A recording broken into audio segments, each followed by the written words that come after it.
Yo, what is going on, guys? Welcome back to another video here on the channel. In today's video, I'm going to be giving you guys my controller settings, my graphics settings, pretty much all of them for Warzone. If you guys don't already know, I do play with an Xbox controller with paddles, and then I also do plug that into my PC, and that's how I play Warzone. So I figured that a lot of you guys who also play controller on PC would be super curious like what my settings are, and I've also gotten asked in the comment section to some of my videos a lot, so I thought I would just do a video so I don't have to like answer it in my streams or anything. First, I do want to go over my controller that I use. So I believe it's called a Power A controller. I'll leave a link in the description if you guys do want to like go check it out for yourself, but it's super cheap, a lot cheaper than the Xbox Elite controller, and it does have paddles in the back. Now if you guys are curious about my paddles, I do use one for jumping and I use one for sliding. It is really nice for Call of Duty, and I've been using it for a while. And then this controller also has trigger stoppers, so I use those for my aiming and for my shooting as well. And then also you can take out some of the thumbsticks, so instead of getting control freaks, I actually just put some of the tall thumbsticks in. I like having a little bit of like a taller thumbstick just because I feel like it gives me a little bit more like flexibility when I'm aiming. And then as well as that, this controller has a super long cord, which is awesome,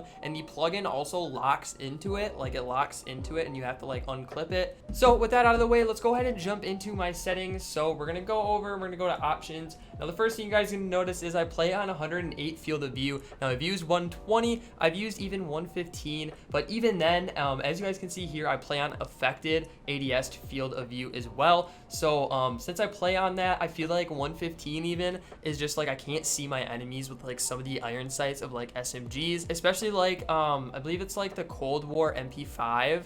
I can't really like see if it's on like 120. I don't know, maybe I just have a small monitor.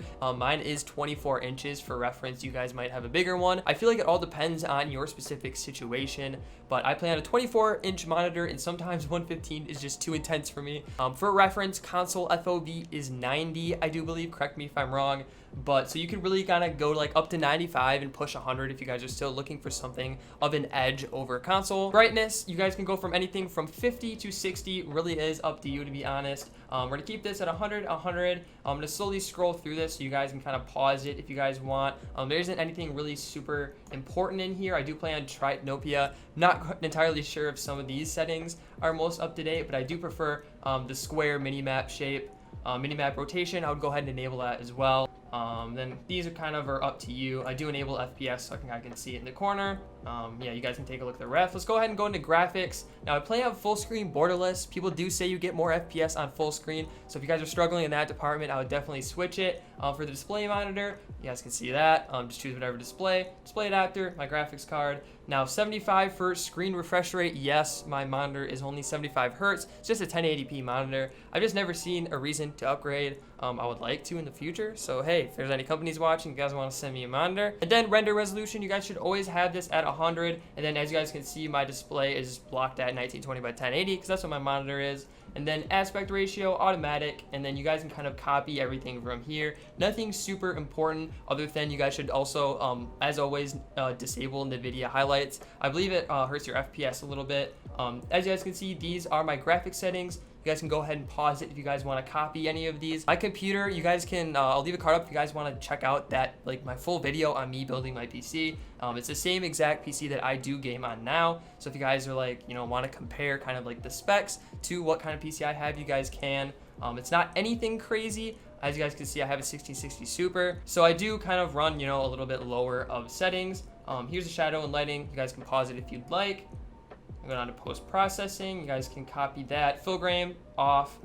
Turn a lot of this stuff off, honestly. Like, it's just all really just makes the game annoying and hard to focus, to be honest. We're gonna hop into audio. I play on boost low. I find it a lot easier to hear footsteps that way. My audio settings are pretty messed up, so I would not recommend copying, all of these, but I would definitely, just take a look. You guys can change it from open, push to talk. That doesn't matter. Now, a lot of this really isn't important. Now, if we're going to controller, this is, I'm sure, what a lot of you guys are waiting for. I play on tactical.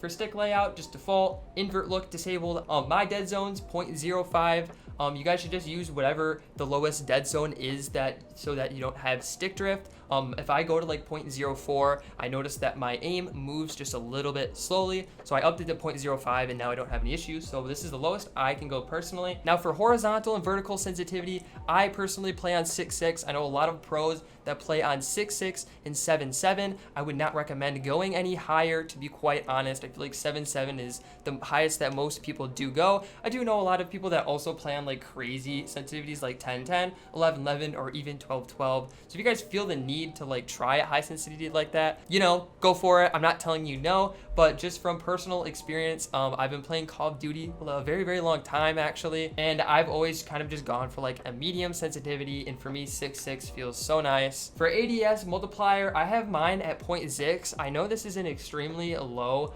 number. I know some people even have it at like 0.68 or 0.7. I think that's the lowest I've seen other people have it at. For me, I have really high thumbstick, but yeah, it's really high. So like it gives you a lot more, like makes it feel like the sensitivity is a lot more. So I do tend to kind of lower it a lot to kind of compensate for that. I know some people also lower it when they have control freaks as well, because they do have like high rise control freaks that are super tall. And then for high zoom, I have it at 1.01. Not sure why I have this like 0.01 higher, but honestly, I'd recommend just going for 1 on the high zoom and then going from anywhere from 0.7 to 0.8 or even like 0.9 for the low zoom. Otherwise, you are gonna have a hard time aiming if you have it higher than 1. I feel like with the any like iron sights on any gun or like the Microflex LED. Aim response curve type, I've tried them all and I always end up going back to dynamic. I tried linear for a while because I thought linear was like better, and I just thought that like going back to linear would be the move. But no, for me, dynamic is awesome, and I feel like I like dynamic for sniping as well. So honestly, that's what I do. Controller vibration, absolutely not. Aim assist, I'd keep this on standard.